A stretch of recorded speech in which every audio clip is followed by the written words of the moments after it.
How's it going, everyone? Welcome. Eulio Gonzalez here. Today, exploring now at the RxGS, which is part of this asynchronicity. And why am I showing this advanced Redux? Is because it all starts by understanding is what Redux is and how now this state management actually open up is a new universe, new for those who are new to this. But for the software development with experience, what it opened up is now a tool concept and entire environments and practice and patterns of how we can handle is concurrency in our application, especially in JavaScript, right? So that's one of the reasons of why we're actually exploring is now promise in especially, right? So especially is now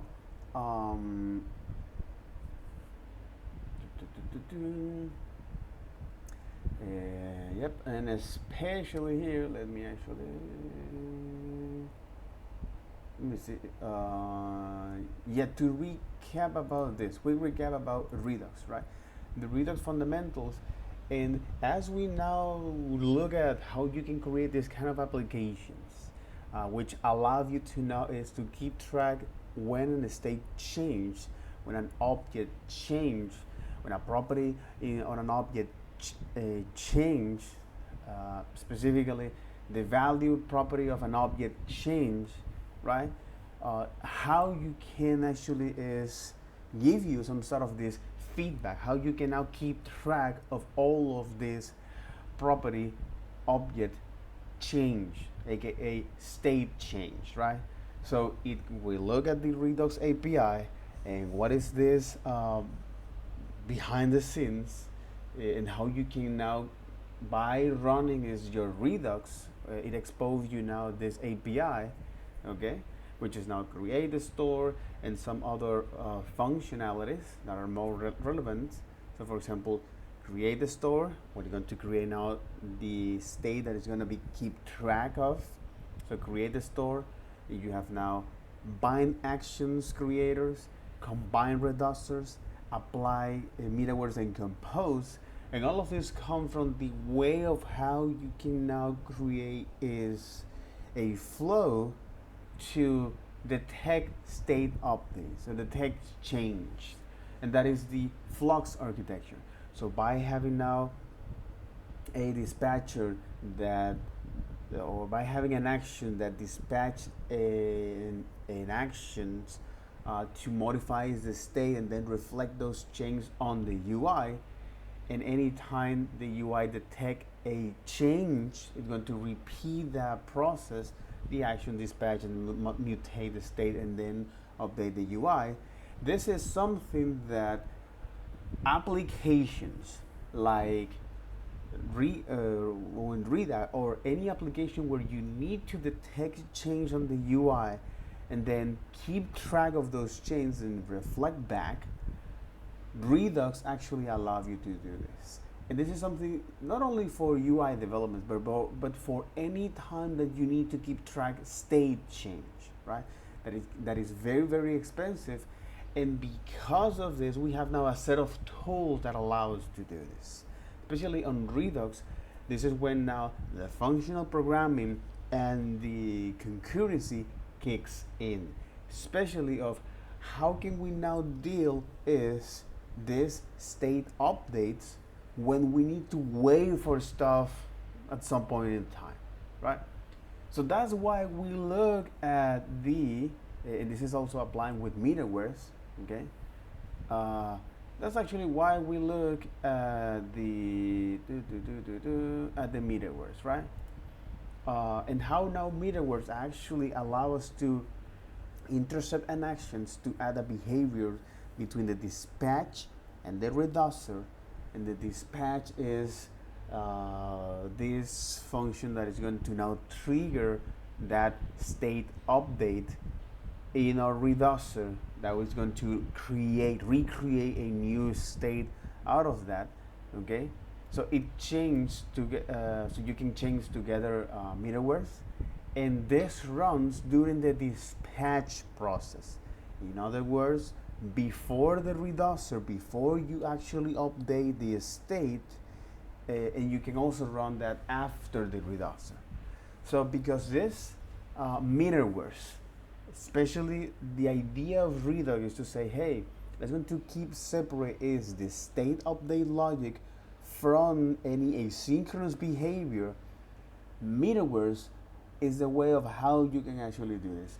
And that's why we look at things called thunks, which is just a pattern of how previous software developers have this particular problem of how now they keep track or coordinate is data that happen at some point in the future after the next amount of time, right? That's why that's why we dive deep into the what it is. Let me see if I can in this one, right? That's why we look at this resyncing asynchronicity in JavaScript. All right. As a way, this is just a fancy word to say, hey, let's going to now explore how in JavaScript we can now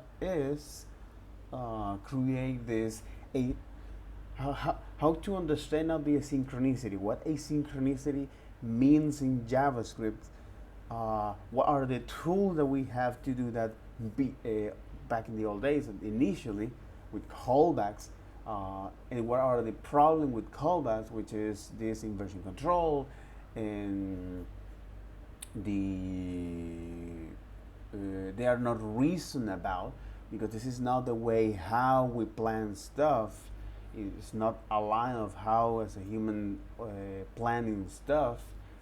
And to understand that, it's important to know that when you're writing or when you want to deal with this concurrency, it's important to know where you're going to handle this. So where is where you're going to handle this concurrency. And that is on the JavaScript. And I understand now JavaScript, so describe what JavaScript is, which is a single thread language. In other words, it means that this is now creating a single process and understand the difference between process and a threads. So a program, which is this set of instructions that is stored on disk, and once it is loaded into memory and executed by the CPU, it creates now a process. So this process, common example of that are a program counter. So indicates which line of the what is the next line of code it needs to be executed. Register and stack to keep track of the variables or the return address from that. One of the important characteristics of process is that they have their own space in memory, right? So one misbehaving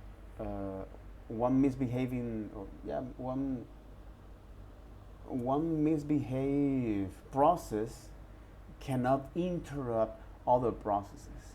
So Chrome is known for having their own tabs running in their own processes, right? So what is a thread? So thread is this single unit of execution that usually, or at least now, process must have one single thread or one thread, but it's not common for process to have multiple threads.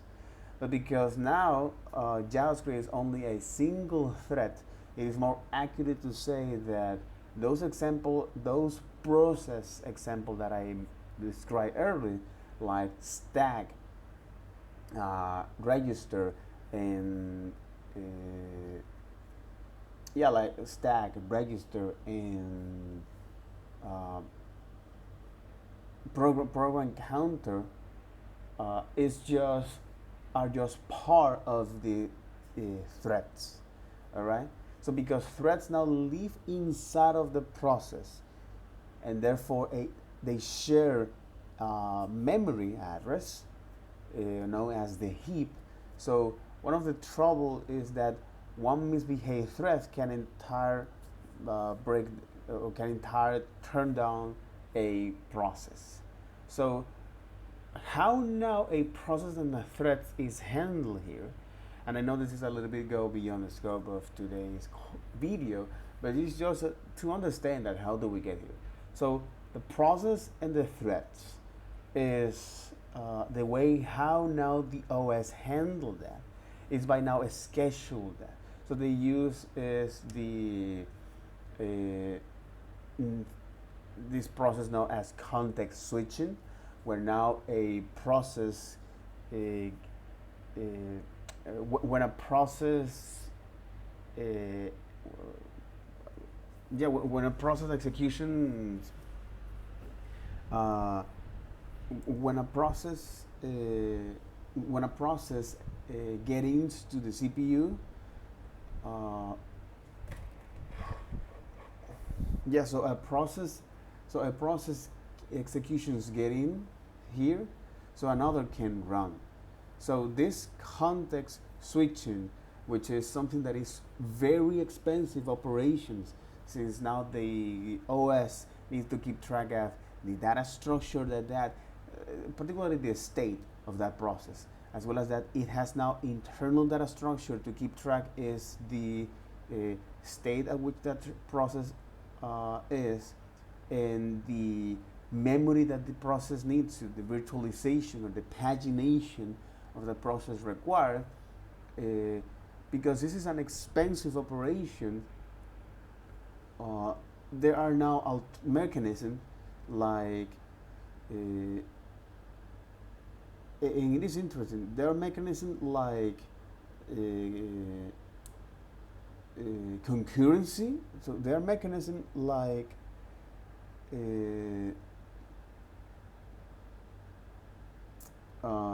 flow in coroutines, right?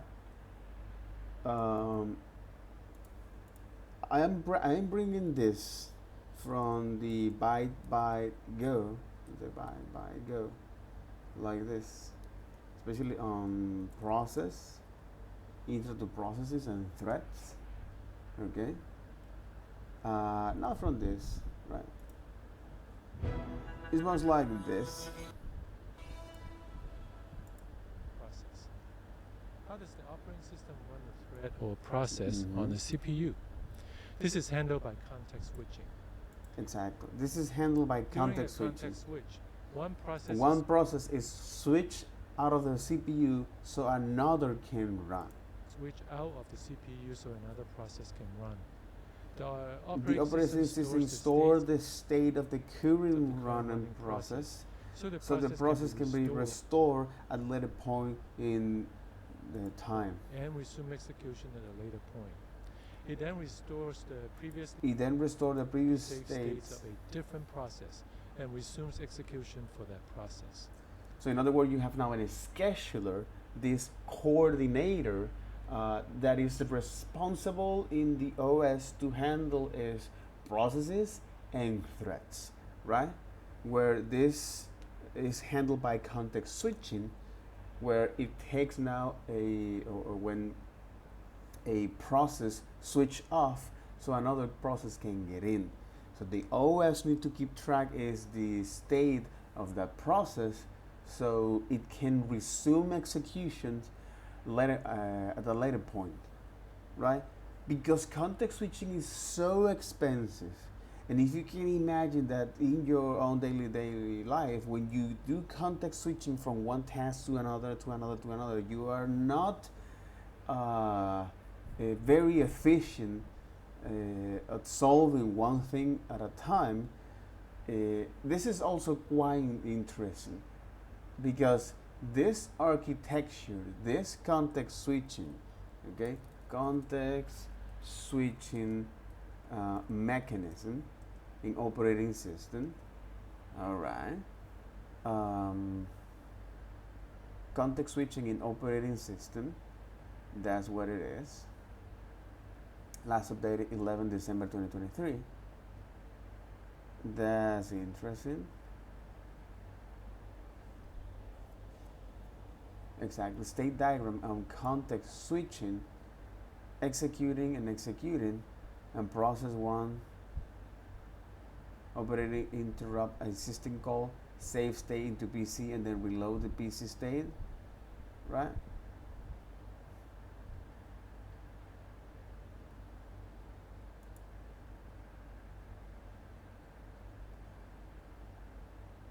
What is the context of the process?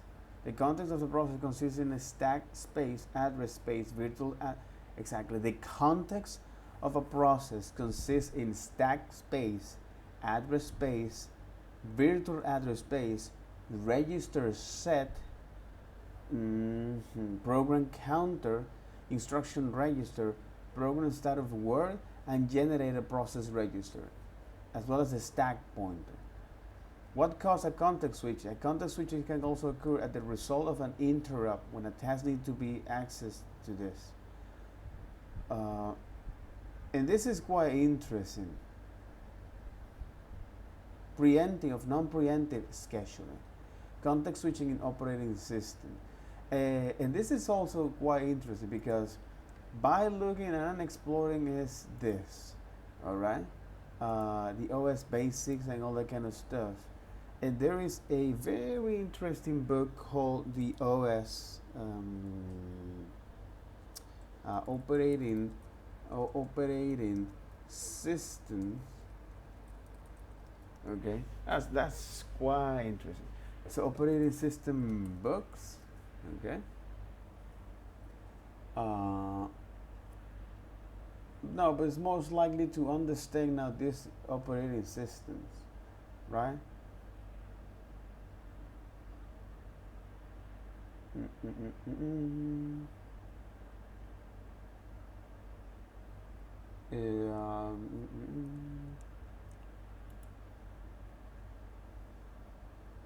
Operating system concept. Oh, okay.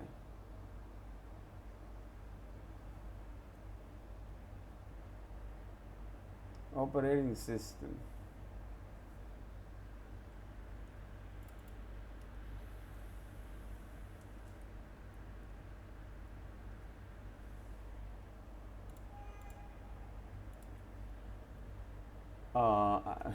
Dinosaurs. Operating system. That's quite interesting. It's this one. But this is operating system concept.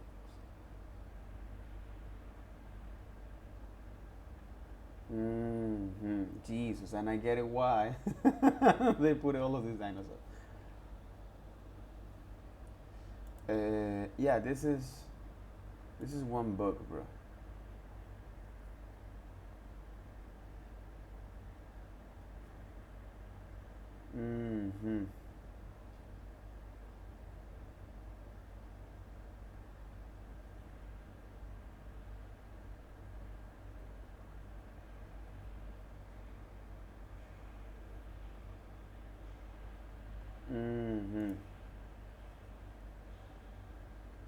Operating system concepts.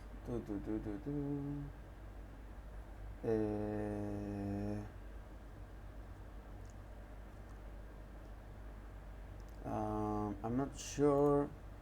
Yeah, the authors of this.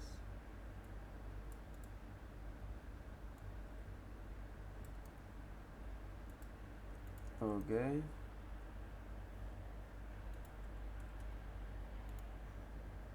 I think it's this one. There you got it. All right. Paperback. Holy fuck. Kindle.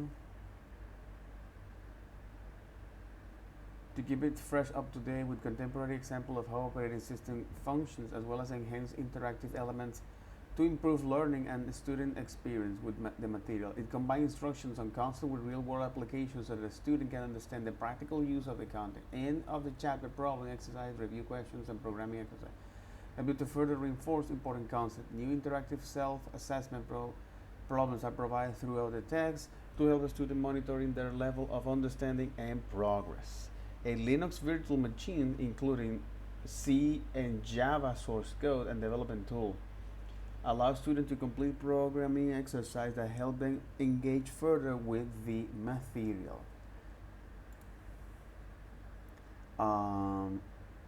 Okay. He graduated 1976 with a PhD in computer science. This is what a computer-related book should be like. It is thorough, in-depth, informational packed authority, and exhaustive. You cannot get this kind of excellent information from the internet or many other computer books these days. I have a degree in CSI but missed out of the OS courses. Took different courses instead. So years ago, I bought what was at the time the newest version, the newest edition of these books, and I love it. A few years later, I bought an updated version, and now even more years later, I bought the newest version of today. It is a shame that quality computer books are declining so rapidly in number. I hope they continue to update and publish this book for many years to come. Without a doubt, the content of this book is wonderful and informative. However, I just realized that some features in these books are only available in EPUB. It's not suitable, making it inconvenient to read. Good, but definitely not perfect. From other countries, this book is filled with page and page babbling about various ideas in the industry, most of which are not directly related to operating system. It bores you to death. If you want to learn about operating system, this is not the book. Blah blah blah blah blah blah blah blah.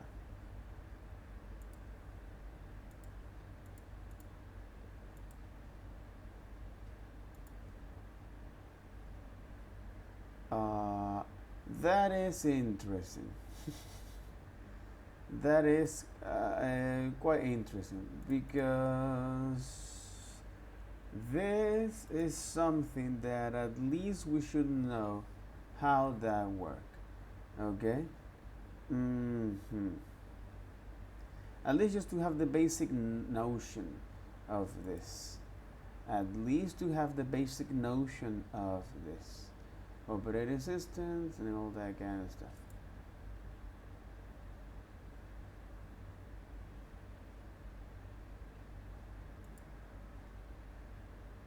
Really? I don't believe it.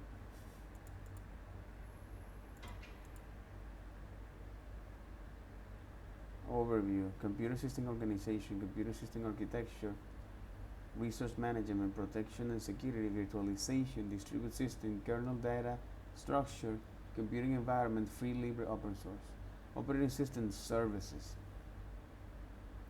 process management, threats and concurrency, exactly, process concept, process scheduling, operating on processes, inter-process communications, interesting, threats and concurrency, CPU scheduling, basic context, scheduling criteria, scheduling algorithm, thread scheduling, multiprocessor scheduling, real-time scheduling, process synchronization, and deadlock, main memory, memory management, virtual memory, storage management,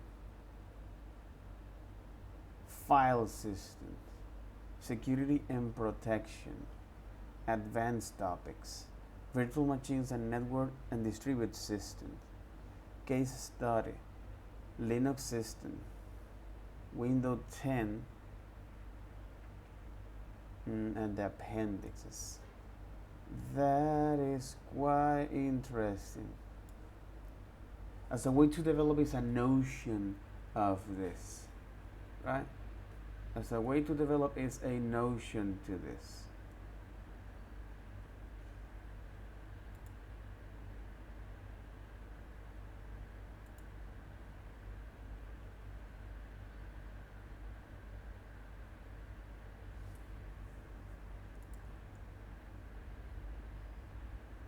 Oh, this is to access the publisher's data.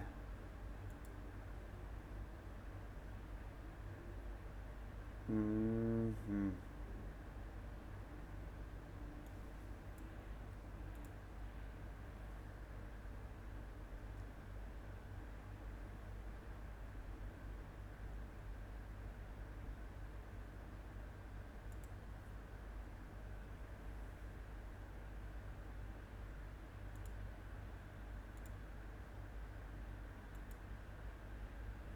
Mm-hmm.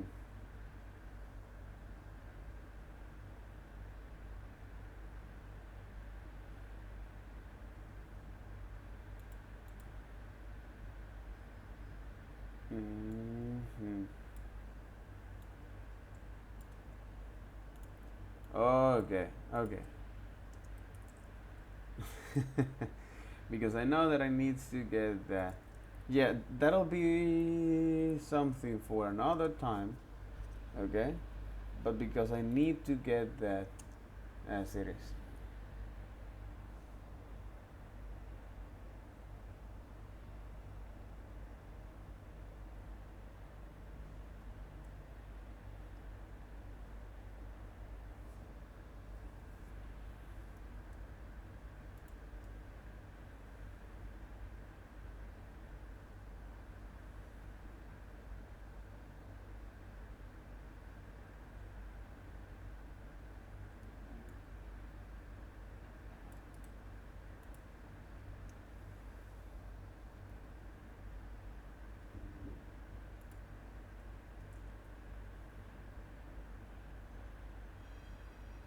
Hmm. Andrew S. Tannenbaum.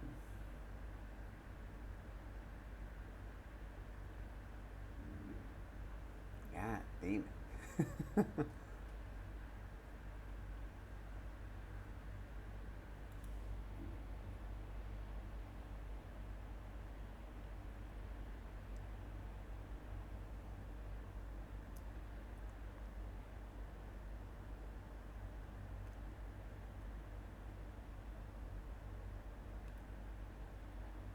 Process scheduler.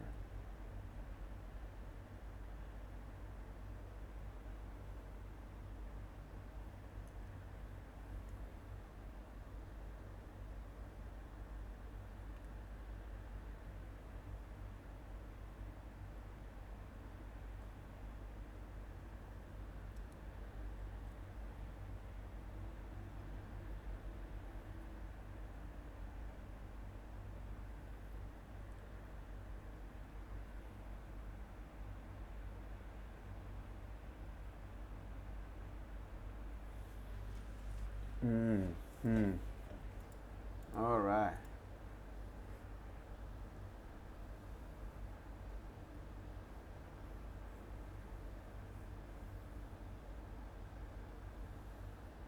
The operating system soup. Operating system concepts. Processes, address space, files, input and output, protection, the shell, and ontology.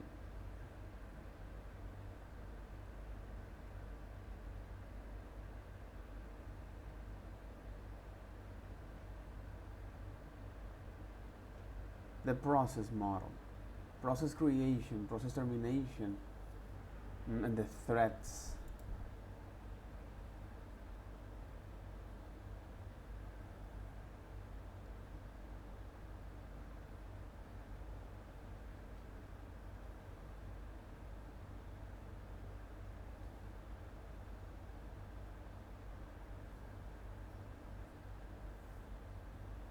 And a single thread of control.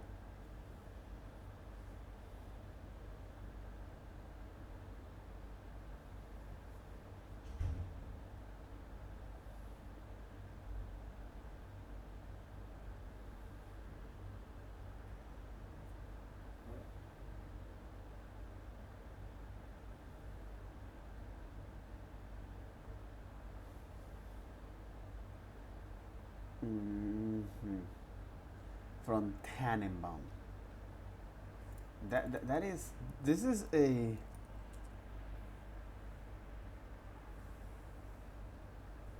Tannenbaum. Jesus.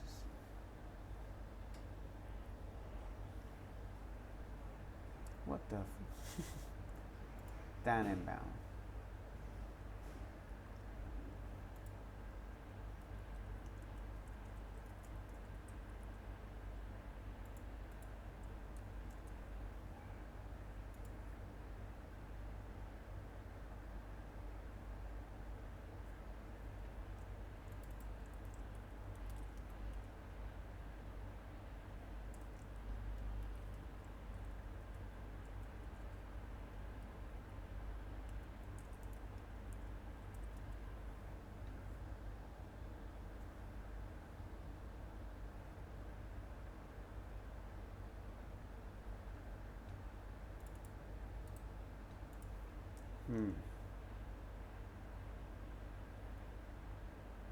Ashkenazi. Jiddish.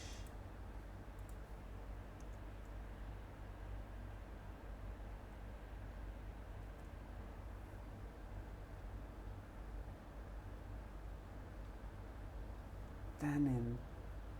Fern. Pine. Bone. Tannen. Pine. Bomb. Tannenbaum. Christmas tree.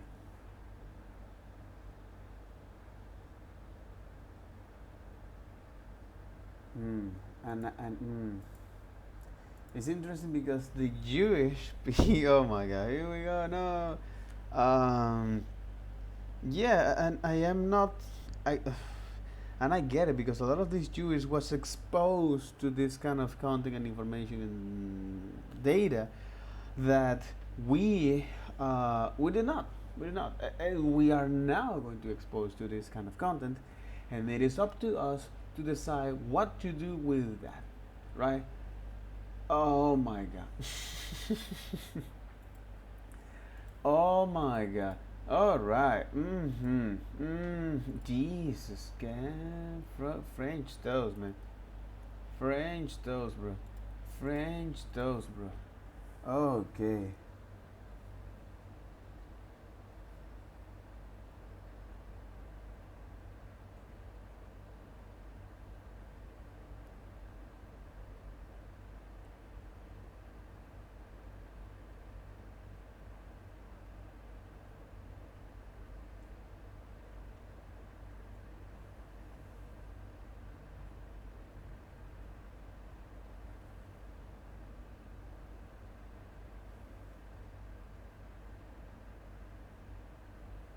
Mm-hmm.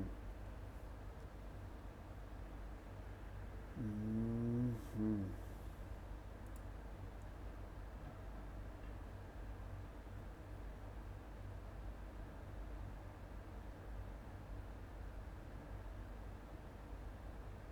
Okay, this is the model. Finite state machine, parallelism, non-blocking system called interrupts.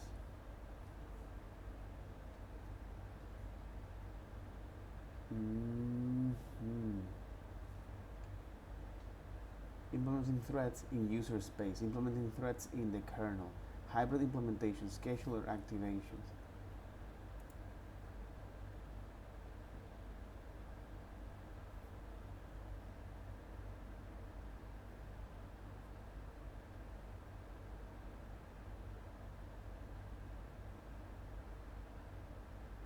Mm-hmm.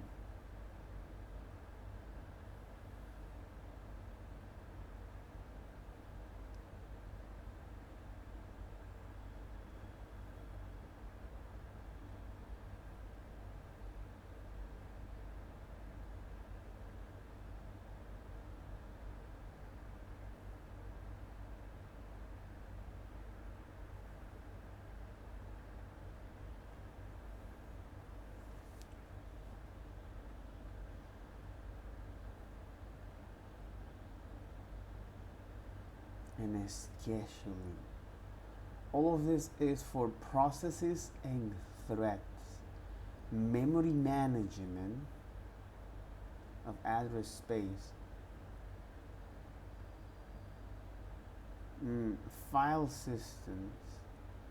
input and output, and deadlock preventions, virtualization on the cloud,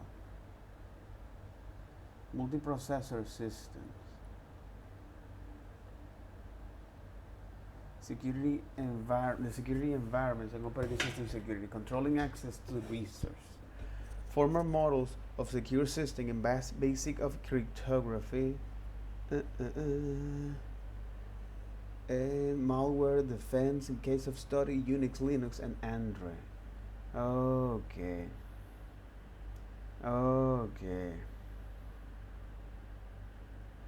Windows 8 operating system design. Okay, but it all starts here by exploring now is the processes and threats, right?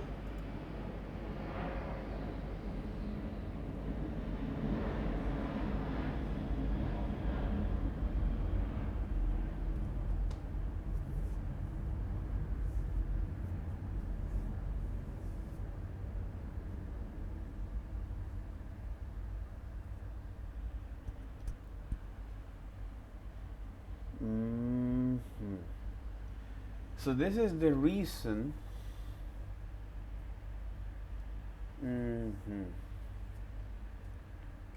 Inter-processes communication, race condition, multiple mutual exclusion with busy waiting, sleep and wake up, semaphores, mutexes, monitoring, message passaging barriers, avoiding locks. So in other words, and then the scheduling.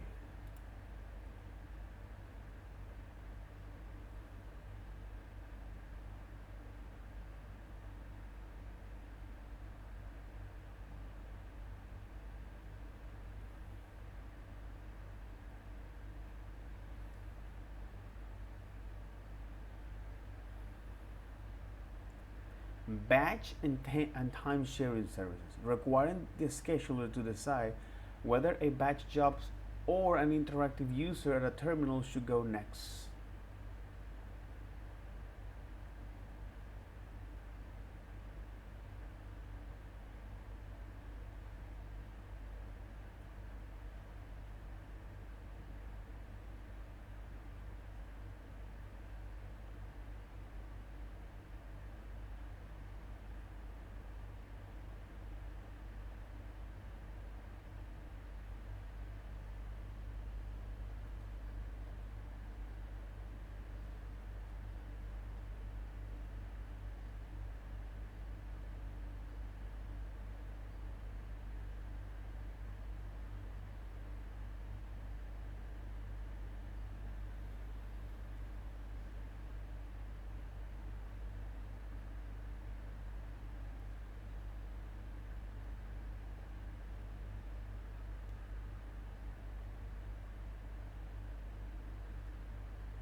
Okay.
Okay. Okay.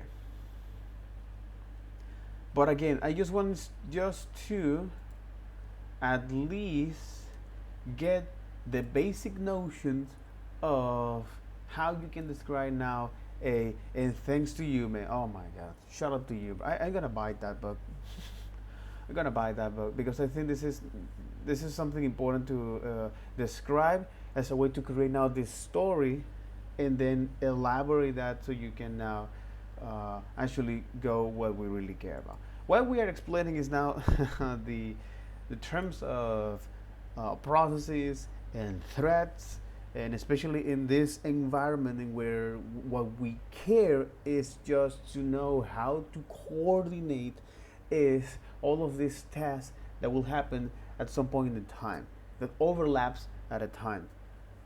So Context switching it's quite important to understand this. It involves Okay? saving and loading of registers, switching out memory It involves saving and loading registers, switching out memory pages.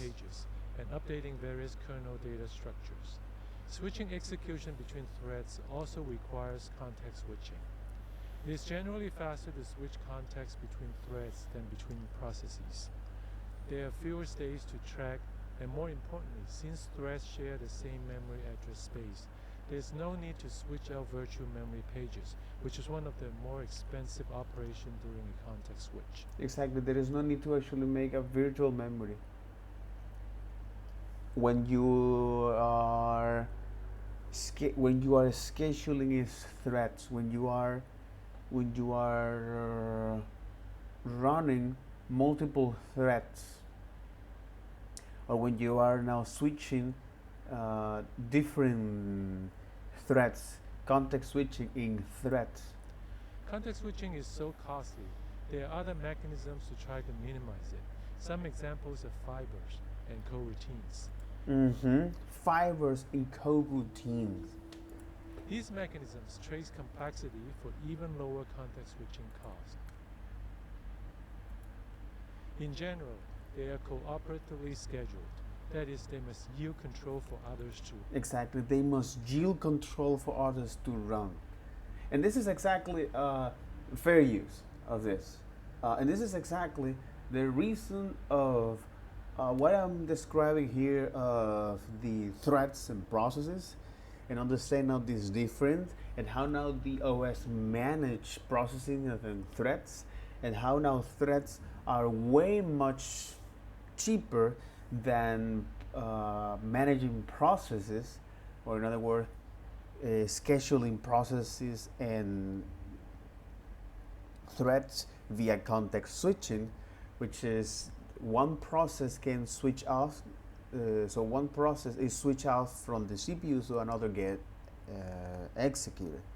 So this is something that is handled by the OS, and because this is so expensive, because you need to keep track of the state of the process as well as the virtual memory that it needs to, in some internal kernel data structures.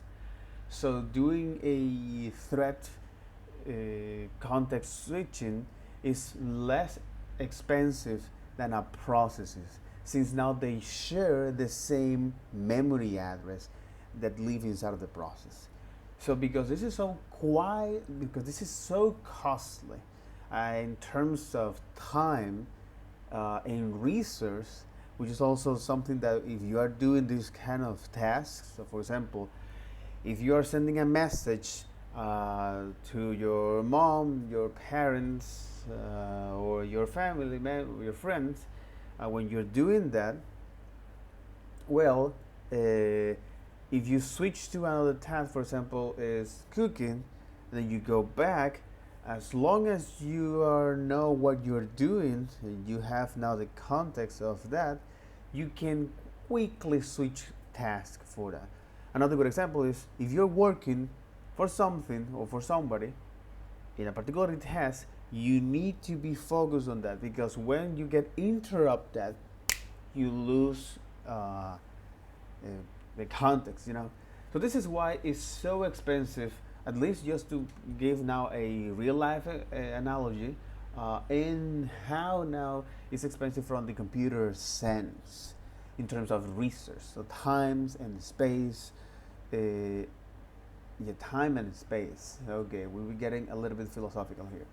So, so there are some other mechanisms that would try to deal with this, and they trade off the complexity for even lower context switching, and that is fiber and coroutines. And I get it why a lot of people, especially in backend, they say, "Hey, we need someone that you have handle is this huge amount of concurrency, this gigantic, massive concurrency, right?"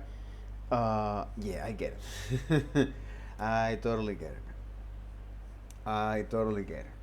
So this, so these are cooperative scheduling. It means that you must yield control for others to run. One.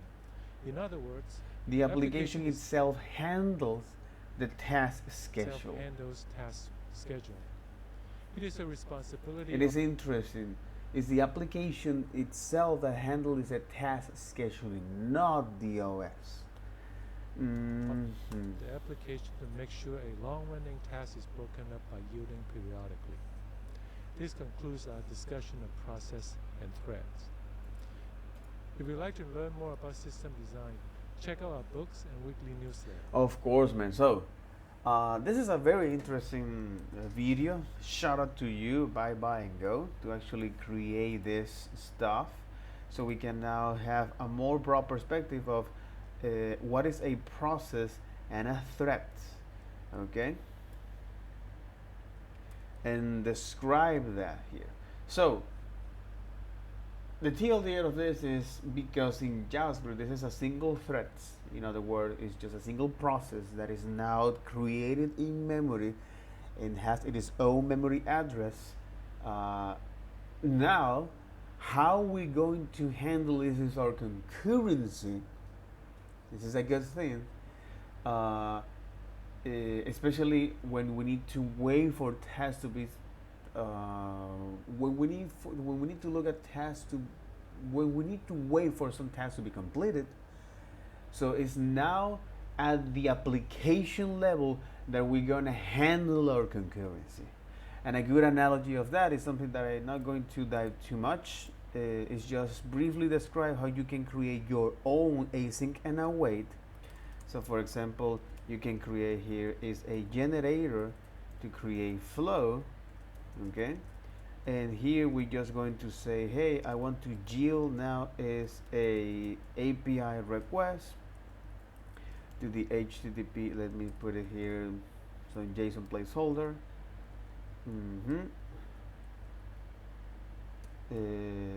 So if I go to this, that's right. And then I say, hey, I want to now is get this value. So by the time that I get that value, I want to then assign to a const called data. Okay, and then I want just to print that off here. Say data, because here we're just going to receive is now is the response. Okay, and then after that, did you receive is the response. I just want to actually is now print the response, right? Response dot body. I was gonna put it here. So what happened here is that with this particular model of how we can now handle is our concurrency in our programs is not now because context switching is so expensive. Now we at the application level as JavaScript developers, we need to handle is this concurrency. So in other words, is by yield the control, as I mentioned here, by yielding control, and I need to actually understand this. So by yielding control, so you must yield control for others to run. So in other words, when you create now this flow that is going to give you now an iterator, which is just the particularly design pattern, or an object that allows you to know is typically stepping through data, but in our case, through a function execution, which anytime we create this, I want to do is this. Hey, iterator, I want to now get into the function execution, all right? And then now, whatever value that you yield, capture that value. This is actually is using now as a message passaging. Capture that value that you're yielding, and assign this to a called future data, right? So this is now a promise that we're getting here. Okay, we can call this as promise, a promise that we're getting here, all right? And now at the application level is when we say, hey, by the time you now get that value, okay, I want you to now is by passing this callback or this function to say, hey, I want you to get into that, to the iterator, okay, and then now run the next execution of that. And we get this undefined, which is quite interesting. Oh, and I know what I get that, and that is because we haven't passed any value as it is. So by the time that you get that value, I want you to now is pass the value and then run that particular flow. So let's get into this, and there you got it, right? But again, all of this is because now at the application level, we are responsible for handling is this concurrency.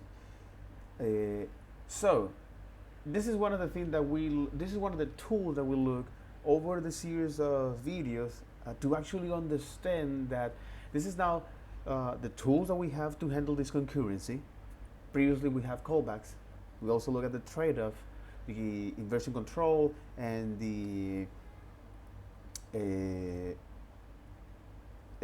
that they are not reasoned about, okay? And how now with thumbs we have now the ability to eliminate time as a concerning factor by wrapping a function with everything that it needs, and by the time that that data is there, we pass a callback to get that data. So now thumbs actually act as a tokens for this. However, it solves the problem of eliminate time as a complexing factor, but we still have now the inversion control, which is, hey, we are assuming that by passing this control, or passing this function, is that, hey, don't run these functions too many times, too few times, too often, too few times,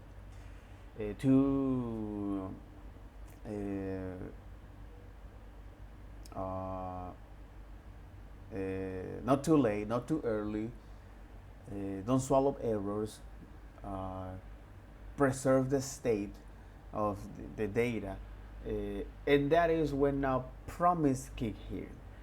This is something that was developed by one of the TC member of the TC39 commit, Mark Miller and some other folks, smart folks.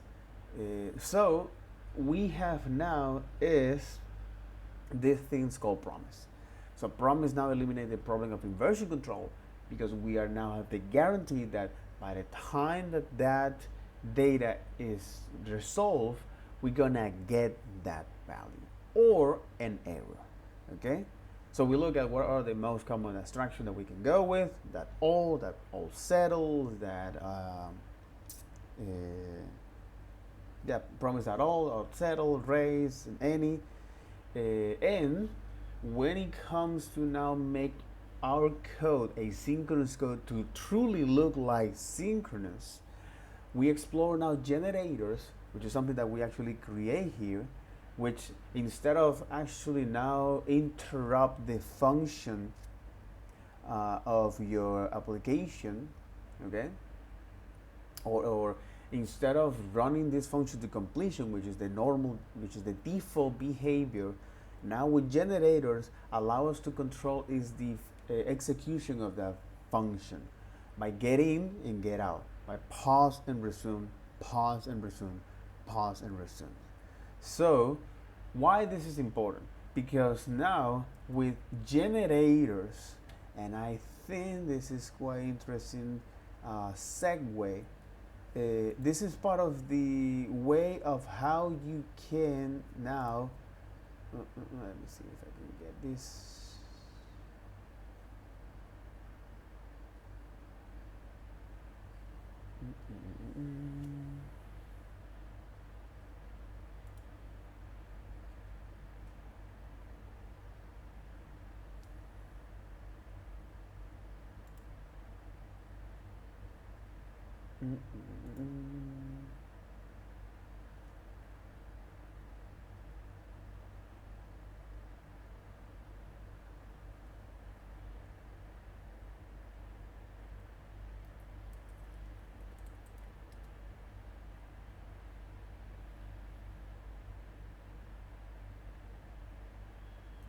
Mm-hmm.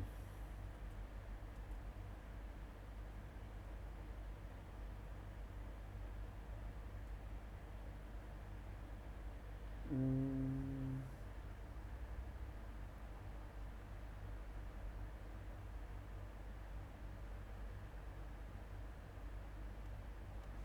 Mm.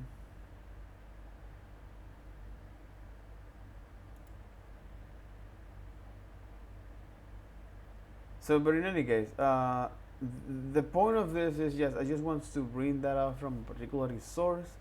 There you got it. There you got it. Models.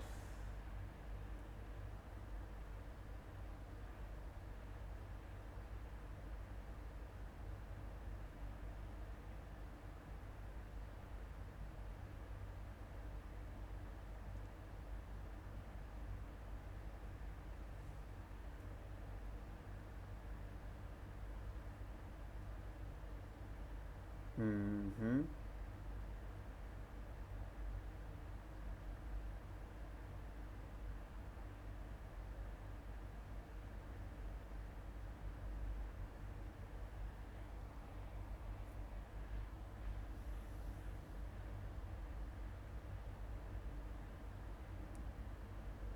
Mm-hmm. On page 102. So the idea of this is that by looking at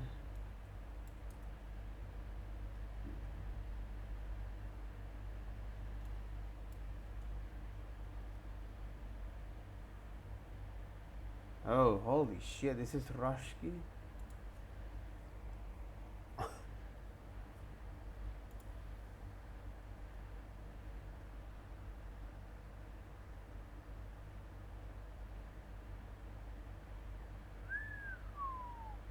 Woo. Russians, bro. So, but the idea here is that with this particular approach, we have to be careful of what we are going to do, and this cooperated. So, generators allow us to define this as state machines, right? Which is a series of, for those who are not familiar with this is a series of flow from one state to another, to another, to another, to another, and descriptively lists out the transactions out. Now, why this is important and why this is powerful? Because it allows to describe as flows of what are the things that needs to be done, which is great, especially here if you need to handle is concurrency. Or in other words, tasks that need to be complete at some point in the future. But again, it requires careful programming. So we look at how can we use now generators in combined with combined with promises, and this is just to solve one of the most common use cases that we need to deal with, right? However, when it comes to deal with series of eventual values, so we don't have natively now something that allows us to handle that. And this is part of the concurrency of dealing with series of eventual values from an event source. So observables here, which is now the mechanism in which now we have this mental model of dealing with a single event and apply some transformations so we can distribute that in our systems to be. So if you want to boil down into more technical detail, is like, hey, we have now this adapter that hook up into an event source that any time an event pass through, it creates a promise. Okay.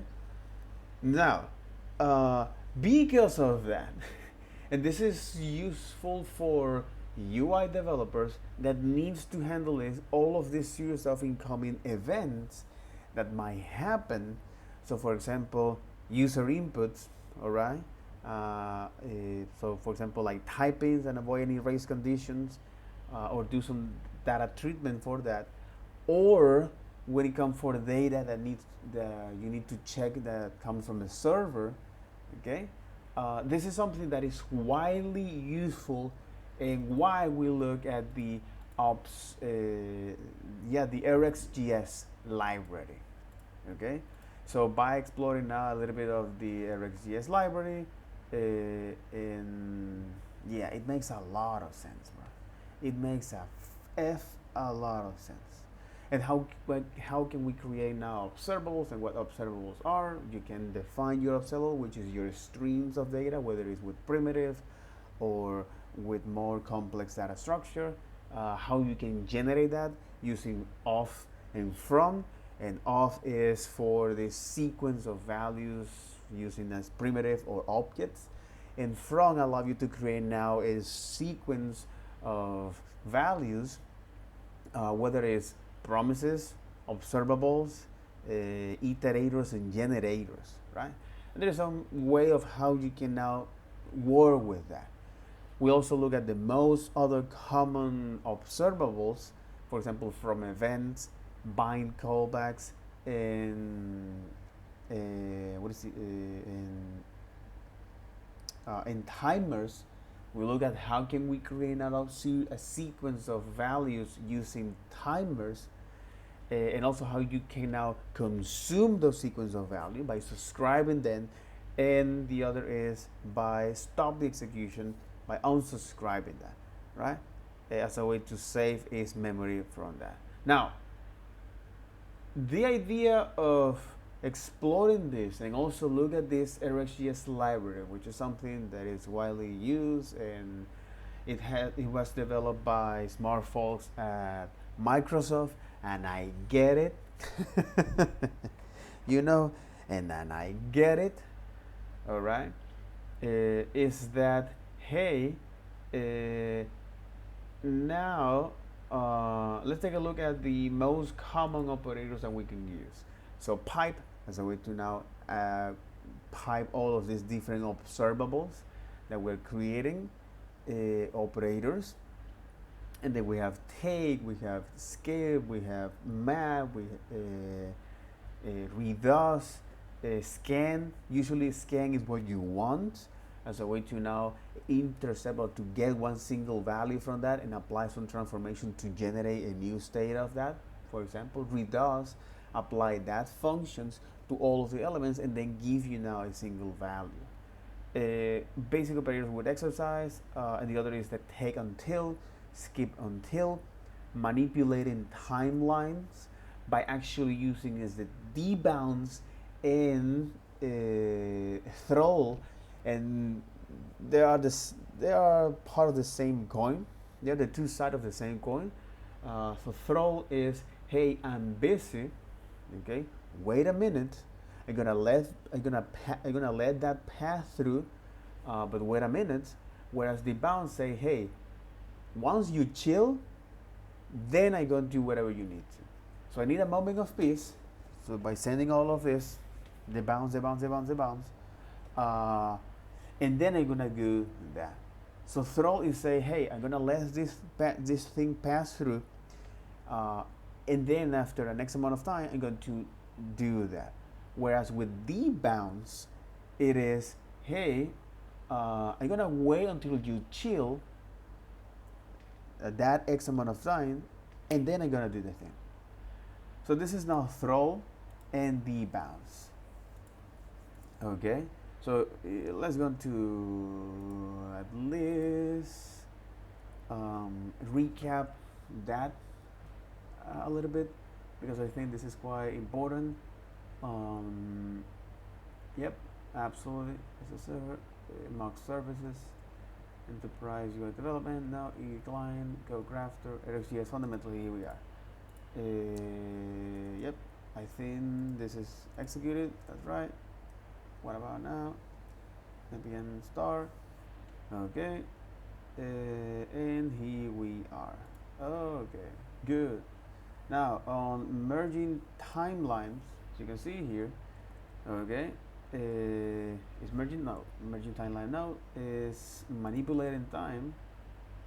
Okay, so if we go to the, what is this? Manipulating time. Okay, so manipulating time.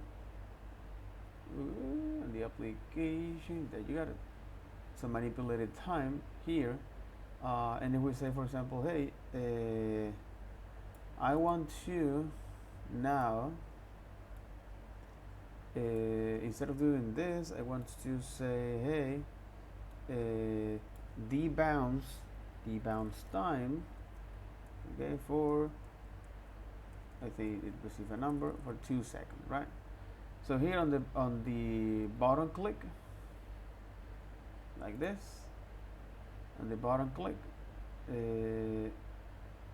I just is now, so once you create here, it's just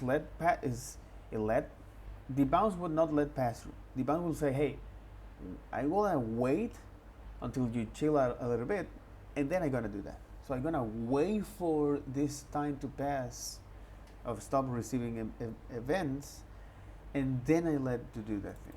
So I can click as much as possible, and nothing's gonna show you here until that 2 seconds has passed. All right. Whereas with throw, it's say throw time.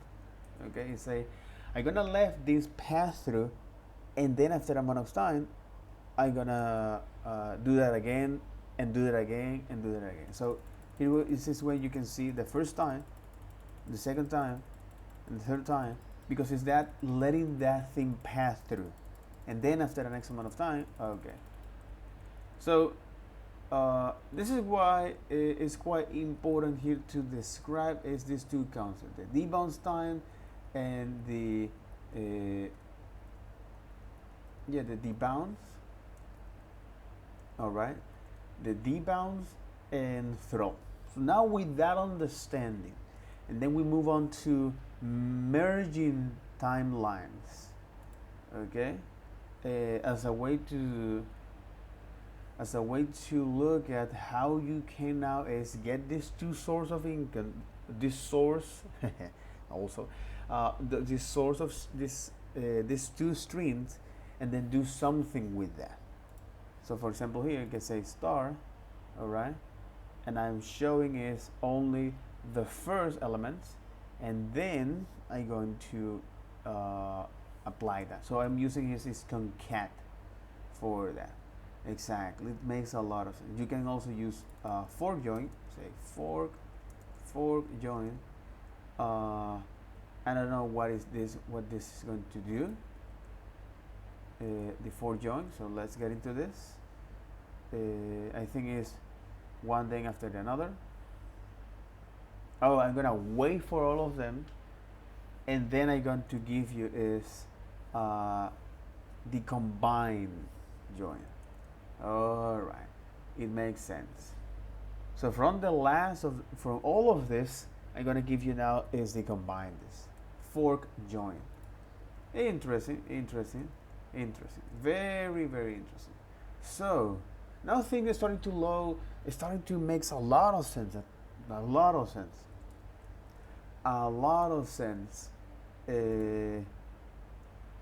And okay. And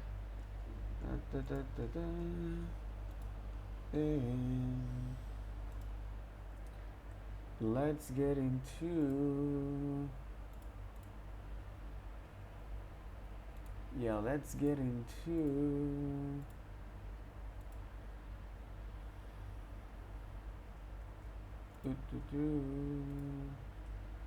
to that, right? Choice. It is simply a component that renders another component. And in most programming, everything is easy until you get to the point where you are, when you like mapping over an array, fine. I can do that. Anyone can do that. Iterating over an array. What happens if that array contains an array?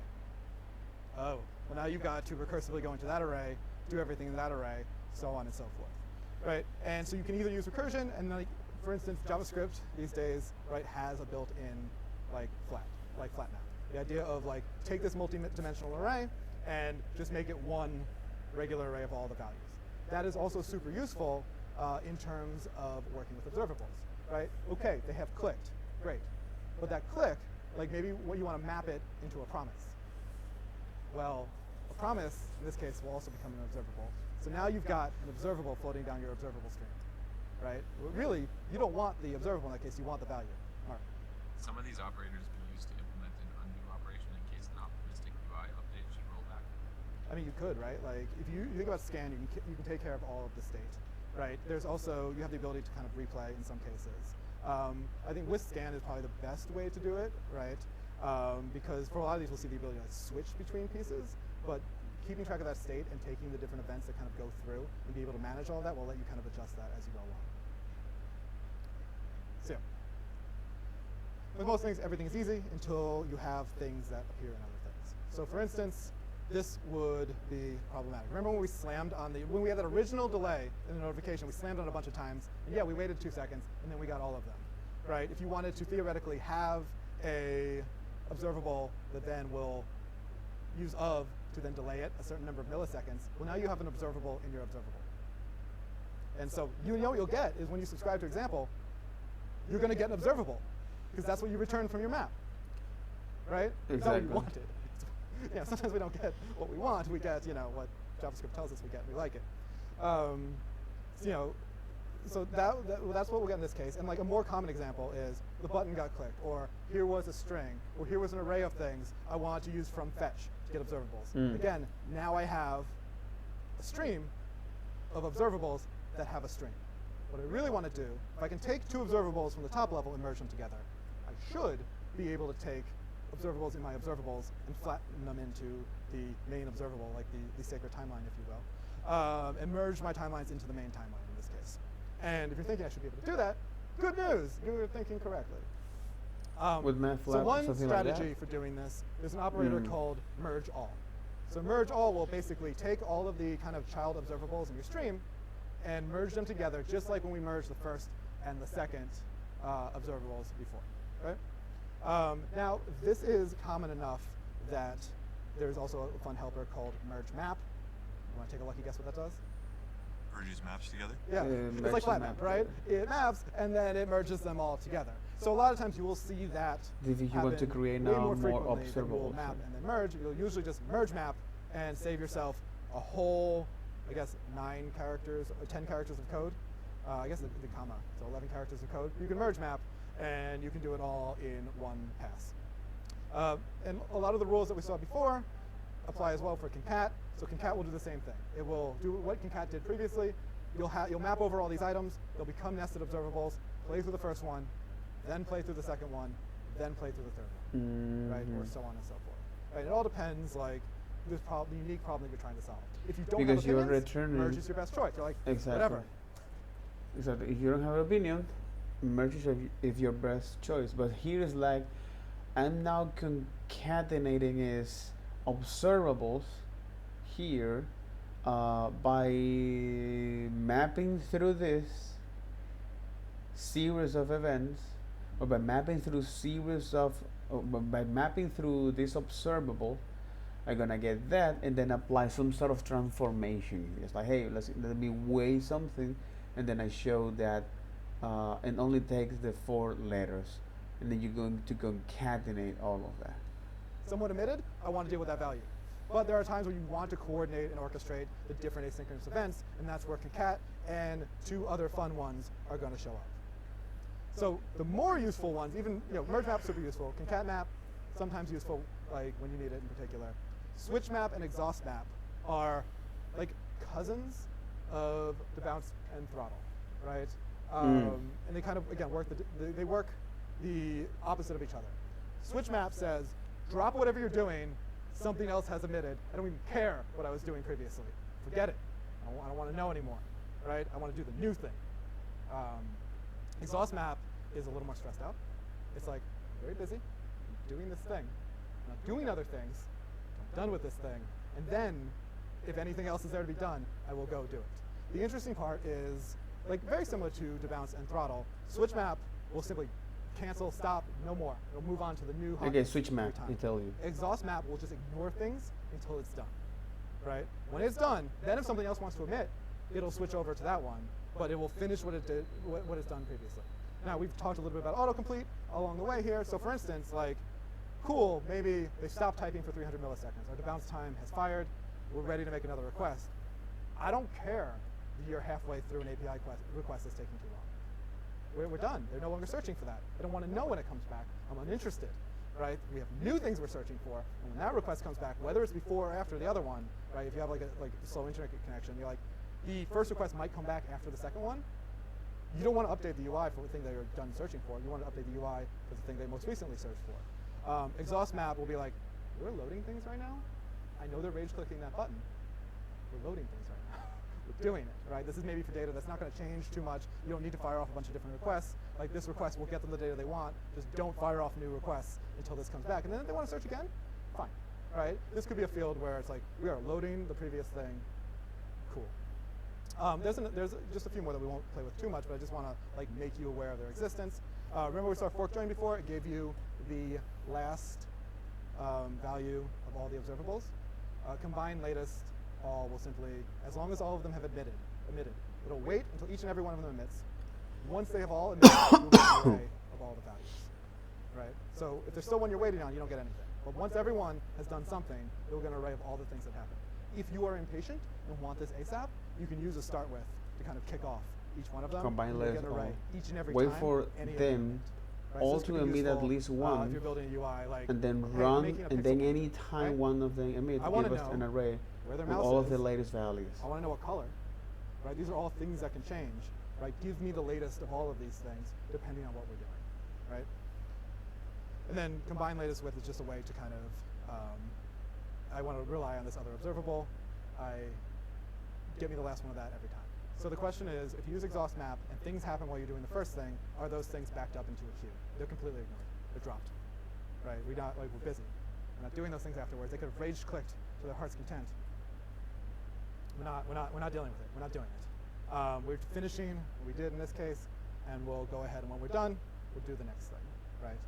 Like if an autosave is in progress, you might want to let that autosave go through. Or maybe you want to switch it to the new one. A lot of this will depend on the exact type of interaction you're trying to develop, but the idea is that you have these options. You have the option to kind of finish what you started. You have the option to drop what you're doing and do the new thing. Or merge, hey, I don't care. Like, things happen. Like, they can start and stop that timer. I'm unconcerned. I don't really care in this case. This is high order observables. So let's go through and let's play with an example. So I've got this area for mapping exercises. And let's go play around with this a little bit. This is in the mapping directory here. Here we have get character is a fake promise in this case. It's a fake API request. There's a JSON file in here. You can see the answer sheet. But go ahead, from this promise, get me the first one in the database and pluck the name out. That seems fine. That's good. So what we want to do at this point is we want to be able to kind of map these in different ways. Well, what happens if we wanted to get 4 characters, right? We wanted to go get, 1, 2, 3, and 4. So we could do something like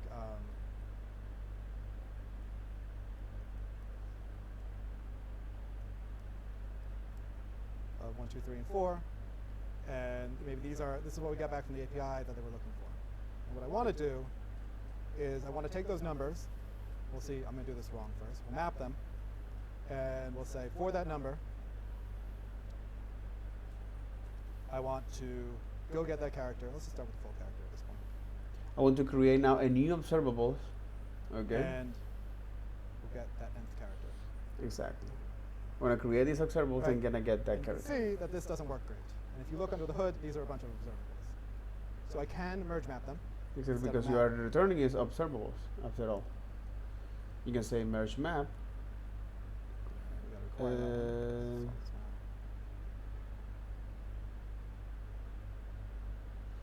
now. Now you can see it pulls in And each now one of it them as pulls its own pulls key. all So it's individual taking, values. hey, I need these IDs in the database, go fire them off in parallel.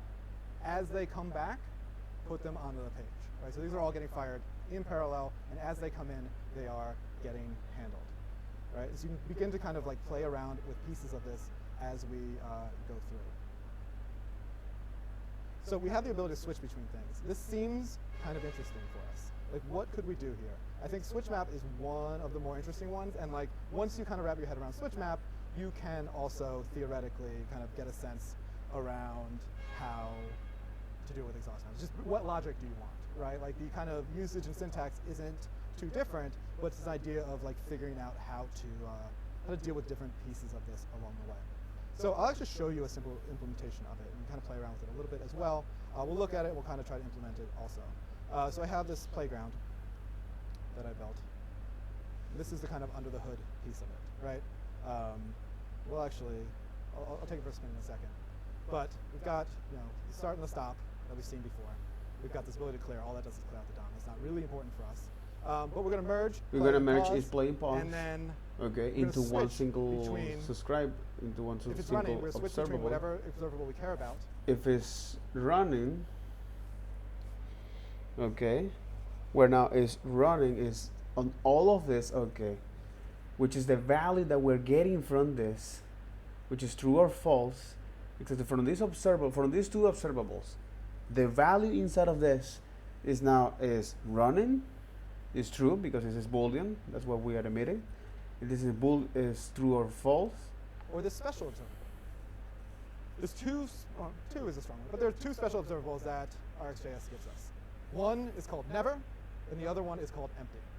Just as a random guess, what do you think never does? Nothing. never Nothing. emits, Never emits, never never emits, completes. never completes. It's just like a black hole of observable. Nothing happens, right? And empty will just basically immediately complete, right? Like I don't want to do anything here. I'm actually done, right? Like that's it. We're finished. So if you look at the switch map code, right, we have the true and the false coming through, just like we had that 1, 2, 3, 4 previously. Either true or false is coming through, right? That value is again true or false. If it's running, right, I would love to switch to this observable from the very beginning. You forget what you were doing if anything else was happening, because theoretically never could have been happening. If it is false, then switch to this never observable.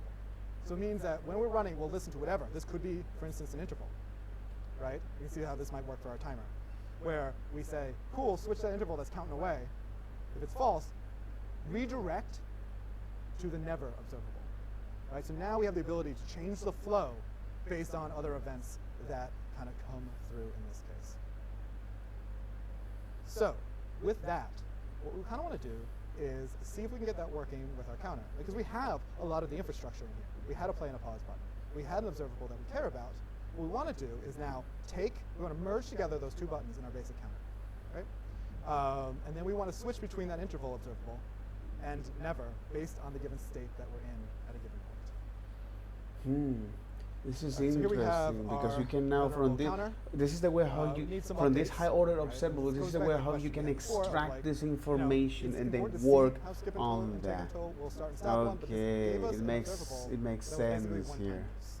What we really want to do is again swap back and forth between a regular cadence of integers Exactly. and complete silence, depending on whether or not we want things to reflect in our UI.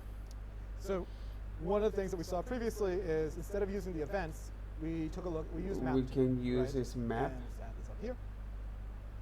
Say map We to can use map to and actually each of emit these, some true or false value. Okay. map to true, Okay. Or to false. map to false. Okay. And then Right. now Now counter is going to be. going like, we're still going to- to need this interval at some point or another. Let's but kind not of right stall now. here for a second.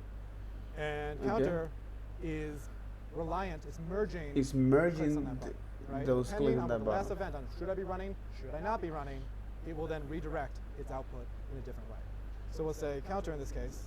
Counter Let's merge observable together. is going to merge these two streams that Start. we're going to listen to, start and pause. Right, so I want to listen And to both these true then I values want and to false values pipe coming this. I want I to was pipe just a regular this map with over this, map, regular map and, here. Yeah, or even just tap. I would get true, false, depending what button happened. Now, what I Mhm. really want to do is give back a different give back observable and swap that in as we kind of go through it. exactly. So give back different observables and then swap B, then swap B. This swap is by mapping is all of its value here using a map or using another operator that I don't recall. I can say is that by the time that this value here is true, I want to now emit this scan for that after an X So interval instead of mapping it to an observable, in this case I want to switch map. to actually get that value here. Right? And this again, the value that switch map is going to get is the value that came into Is the this value that observable. came from this Now, observable. Because we've mapped to either true or false, Because we're now mapping through either we'll false. get either true we'll get or true false. or so this false. will be a boolean of So this will be a should I be boolean running, should I not be running? of Right. this. Let's call this should I be running? Okay. And we'll kind of do like the longhand here just to make And sure it's then abundantly here- clear. We won't use eternity like we saw before. So it should We'll be. say if Should I be running? Return an now interval, the it interval runs every exactly, which is the 1 second, right? yeah, return the interval of 1 second. Okay. Otherwise, return Never. never. Right. So either, depending on the last value that came through, we're going to either return an interval, or we're going to return or never. never. Then we see there's a slight problem in my code. You can kind of see down here. But yeah, question. You have to pick the snapshots, right? It's on that. Yep. Theoretically, if I hate my bundle size, I don't. Right. If I want to pull them in, like, but you're right. I should. Oh, to use the chaining method. Yeah. instead of pipe. Chaining. If you enjoy a reasonable bundle size, there's no way to have an observable that has all 100 and I think I counted it's like 134 methods. You want to ship those? Whatever. Even if you they say we use what map 2, switch map. Don't need all the rest of those operators, right? Let's only pull in the ones we need. So should I be running? We have counter, and we need to get rid of the other counter. Now what's missing? I'll just hint. Like this will work, but it's gonna have that problem we had before, right?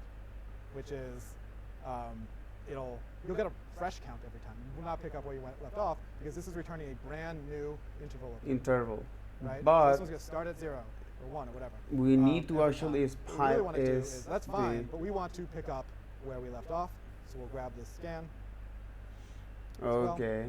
So we pick wherever we Two. left off. Awesome.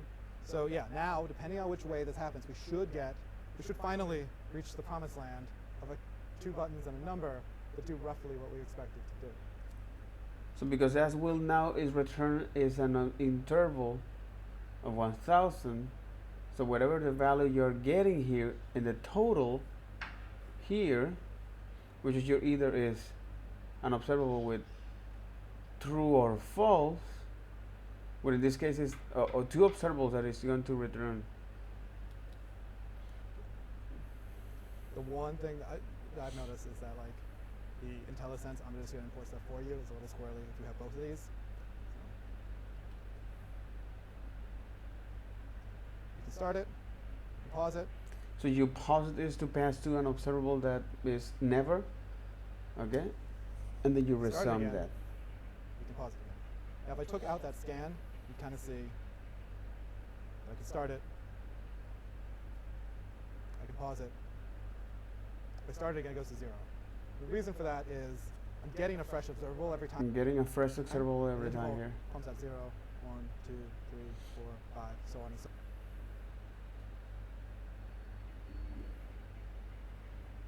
And this set count here for the switch map solution is this one. So the switch map solution, switch map solution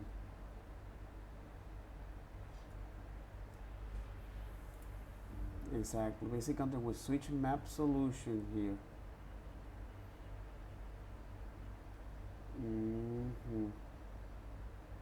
Because it set count, it takes now the inner value, which is exactly emitting here of that.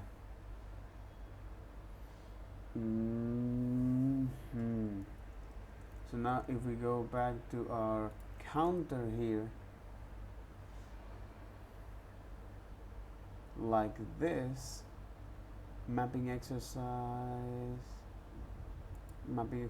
complete. Now, but again, of the basic counter,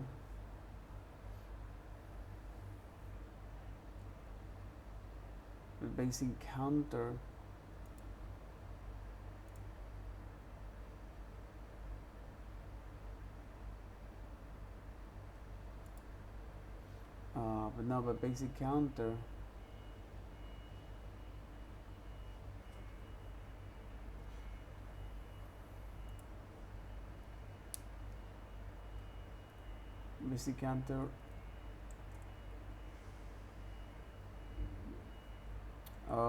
okay.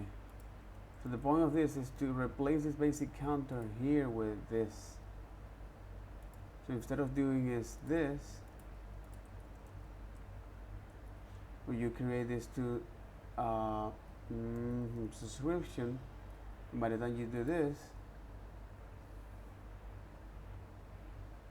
in pause, wait for a couple X amount of time. But here is because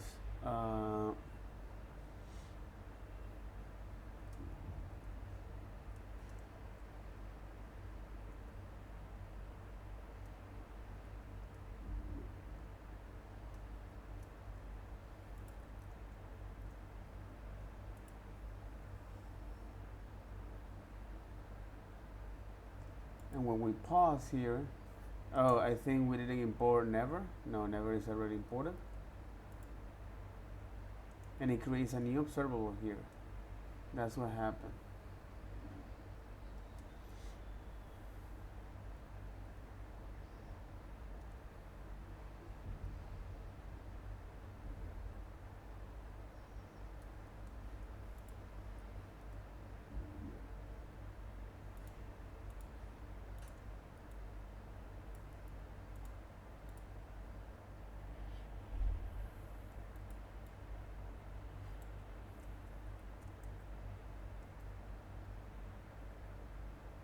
From start and pause, pipe that to get that this switch map, which is of course that's one of the reasons why it's not working.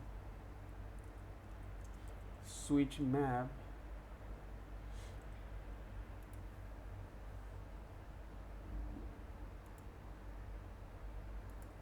and now it's supposed to work as expected.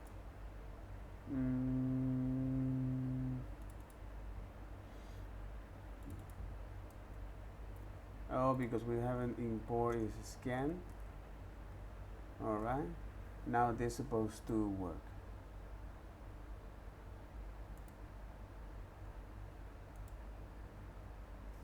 And it's still creating is that new instance here.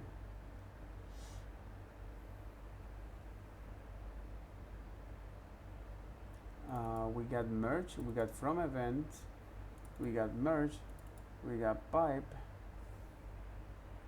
we got switch map, we got interval, and we got scan, plus the count here.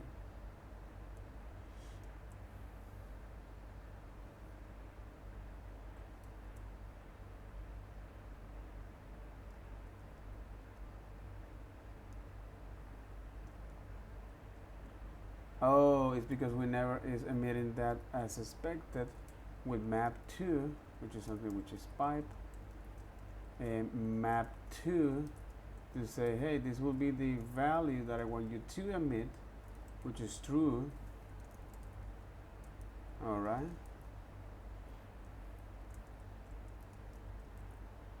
True or false. This might be is quite interesting in terms of what we are looking here, right?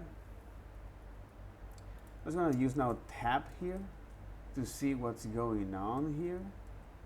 Okay, so what is the value that we're using here?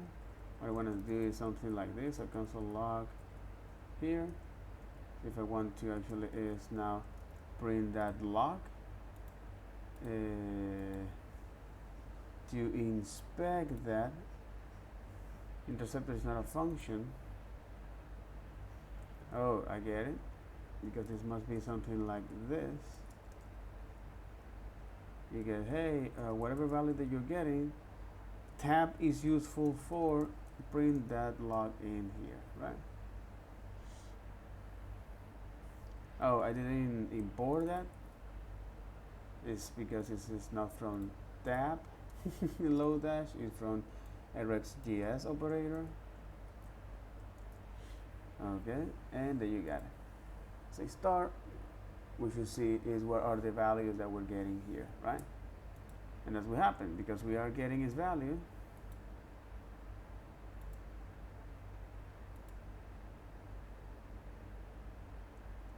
Because here we're getting its value is, of course, now doing is this kind of stuff. When you start here, and when you try to pause this,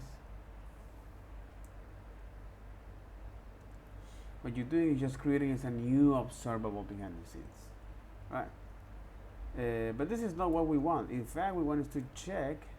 Actually, this is quite useful of map of this tab to actually inspect what's going on here. Map to say, hey, this will be true, and now is this one.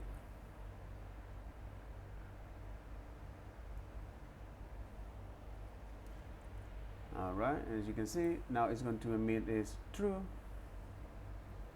But now it, as you can see, it actually is doing that. And we pause here. It doesn't pause, which is why I fucked up.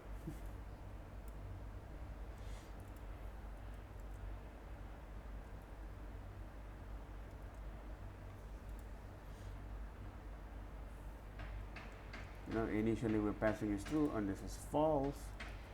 That's what happened. Initially we're passing is true, and then now the counter star to emitting that observables. Then we pause here. It say false.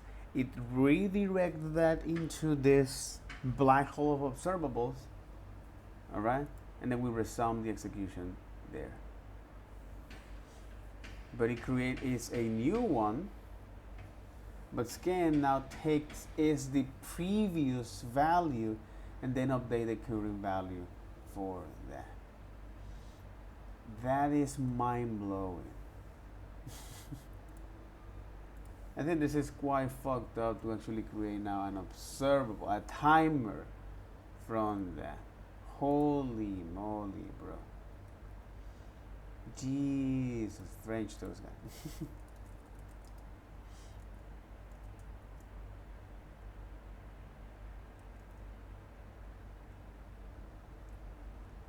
Time manipulation.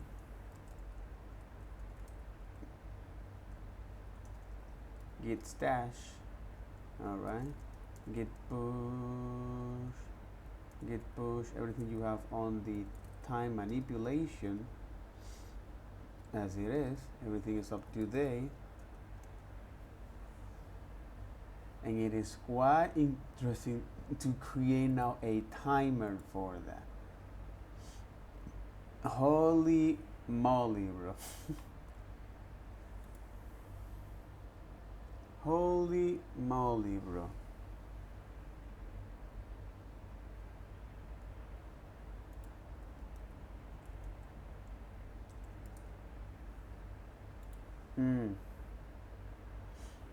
Holy moly, bro.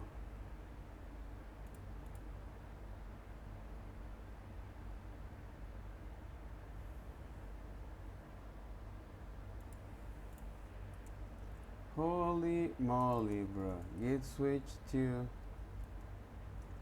create a branch.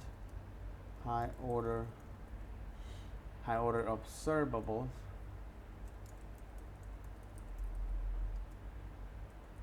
And then you now move this logic here to say get status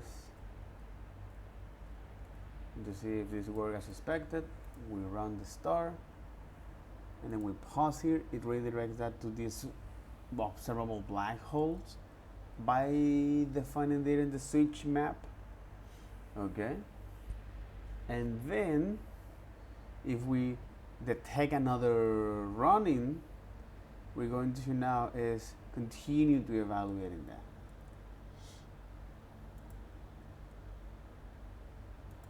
This is pretty fucked up how you can implement now a counter with just plain JavaScript and this library called observables.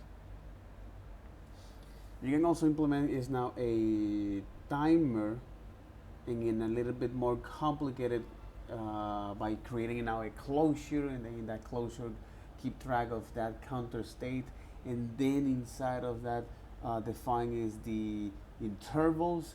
It's a clean interval and the current interval. Holy broly, bro. Yep. Okay, you can resume as it is.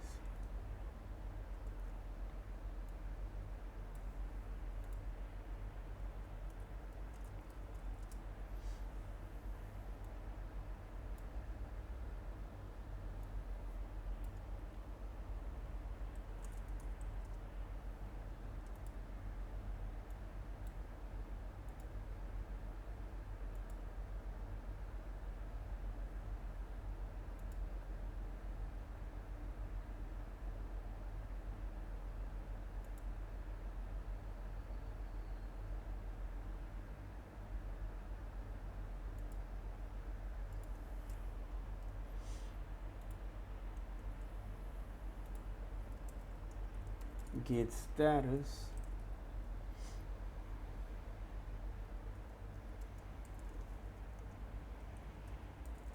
Git commit with a message, which is now the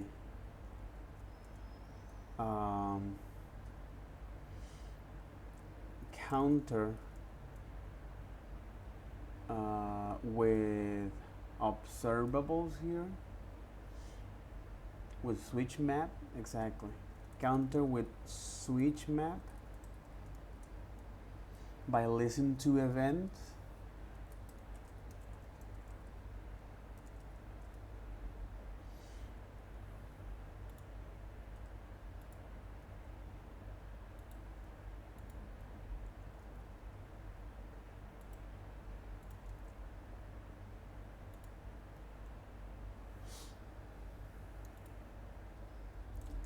Describing how by using high order observables, which is a fancy way of saying, hey, this is an observable that takes another observable or return another observable. A fancy way to say an observable that returns that receive or return observables. Okay, describe how by using high order observables, a fancy way to say an observable that receive or return observables, allow us to create a pause,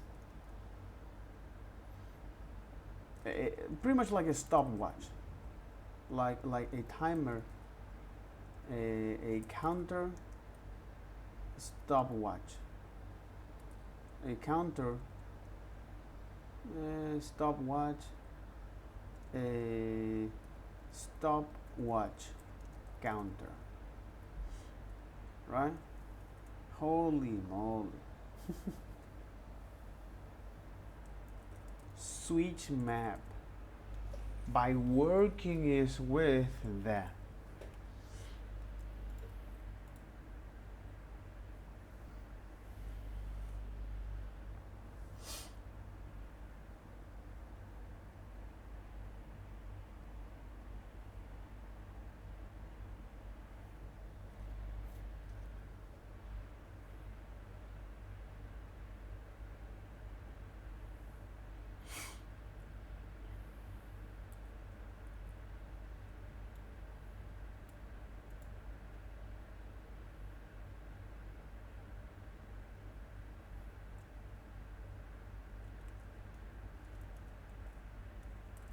with with switch map and null observable.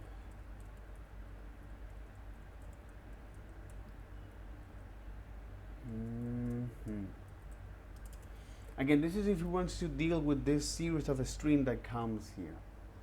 Makes a lot of sense.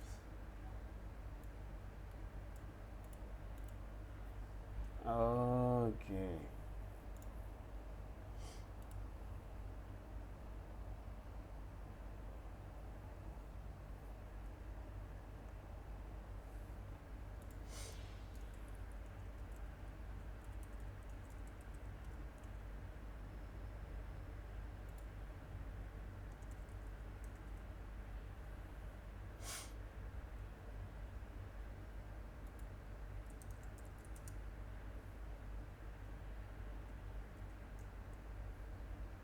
Never. I mean, it's never.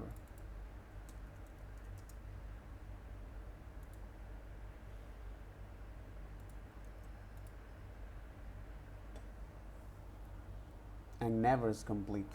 Exactly. And it never completes.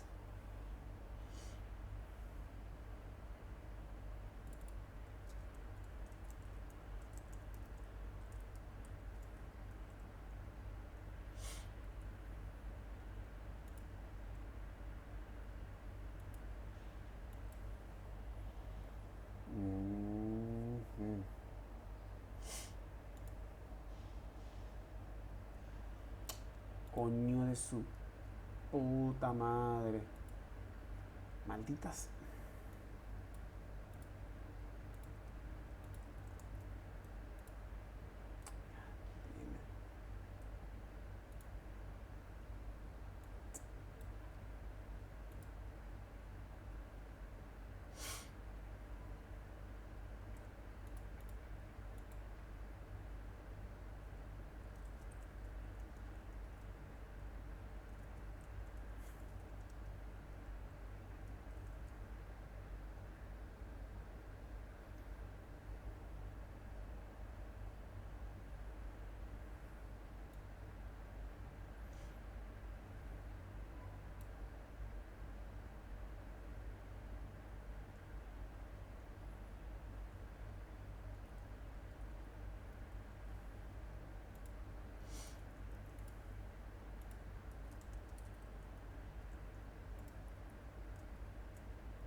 Mm.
Okay.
Exactly. When a merge is to that, my friend.